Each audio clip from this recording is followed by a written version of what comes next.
Samsung is reportedly building a brand new foldable phone that doesn't just compete with Apple's first foldable iPhone, it straight up mirrors it. Before we jump in, make sure to subscribe to the channel and hit that like button. It really helps me keep bringing you more tech breakdowns like this one. And that's the surprising part. After years of leading the foldable market, Samsung may now be redesigning its next fold to look more like Apple's vision than its own. Here's why that matters. Apple's foldable iPhone hasn't even launched yet, but its impact is already being felt. According to reports, Apple plans to introduce its foldable iPhone next year alongside the iPhone 18 Pro lineup. And instead of waiting to see how that plays out, Samsung is moving early, developing a new Galaxy Z Fold model specifically inspired by Apple's approach. Not to replace its main Fold series, but to sit next to it as a parallel option. This new device is tentatively called the Galaxy Z Wide Fold, and the name alone tells you what Samsung is aiming for. Wider proportions, more tablet-like when unfolded, less of the tall, narrow design we've come to associate with the Galaxy Z Fold line. To understand why this is a big shift, you have to look at Samsung's current strategy. The upcoming Galaxy Z Fold 8 is expected to stick with the same design language as the well-received Fold 7, tall, slim, and optimized for one-handed use when closed. That phone is basically Samsung doubling down on what it already does best. The wide fold, on the other hand, exists for a completely different reason. It's meant to match Apple's rumored foldable iPhone almost spec for spec.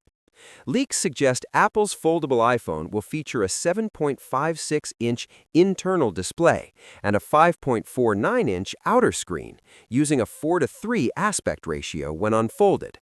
That's a very tablet-first design, closer to an iPad mini that folds rather than a stretched smartphone. Samsung's Galaxy Z Wide Fold reportedly comes in at a 7.6-inch main display and a 5.4-inch cover display, practically identical. Same 4:3 unfolded aspect ratio, same general footprint. This isn't coincidence, it's strategy. For the first time, Samsung isn't just iterating on its own foldable formula, it's preparing a device specifically to counter Apple's entry into the category. And that tells us something important. Samsung sees Apple's foldable iPhone as a potential turning point for the entire market. There are also a few technical details worth noting. The wide fold is expected to include 25-watt wireless charging, a feature that's rumored to debut with the Galaxy S26 Ultra. That suggests Samsung may use this device as a testing ground for newer hardware features, even if it's not the company's primary foldable flagship. What we don't know yet is whether Samsung will match Apple's rumored trade-offs. Leaked specs suggest Apple's foldable iPhone may be thicker and heavier than current Galaxy Folds. It's unclear if the wide fold will follow that same path or try to maintain Samsung's advantage in weight and thinness. Now, here's where things get a little more complicated. This move fits into a broader pattern we've been seeing from Samsung lately, reacting quickly to Apple, sometimes too quickly. We saw it with the Galaxy S25 Edge, which appeared almost immediately after rumors of Apple's ultra-thin iPhone Air, and now we're seeing it again with this wide fold. From one perspective, this makes sense. If Apple enters the foldable market and consumers suddenly gravitate towards a wider, more tablet-like design, Samsung doesn't want to be caught without an answer. Launching the wide fold alongside the Fold 8 gives buyers a clear choice: Samsung's original foldable vision or Apple-style foldables without leaving Android. But there's also a risk here.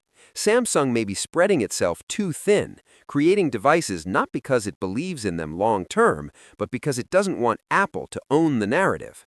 If the wide fold doesn't sell well, it could easily end up like other experimental Samsung models that quietly disappear after one generation. And honestly, that wouldn't be shocking. Samsung already dominates the foldable space in terms of experience and manufacturing.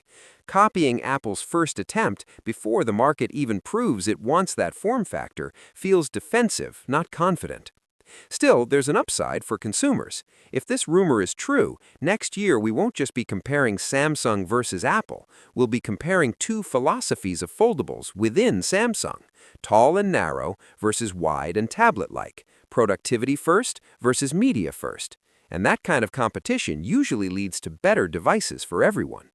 Whether the Galaxy Z Wide Fold becomes a long-term product or a short-lived experiment, one thing is clear.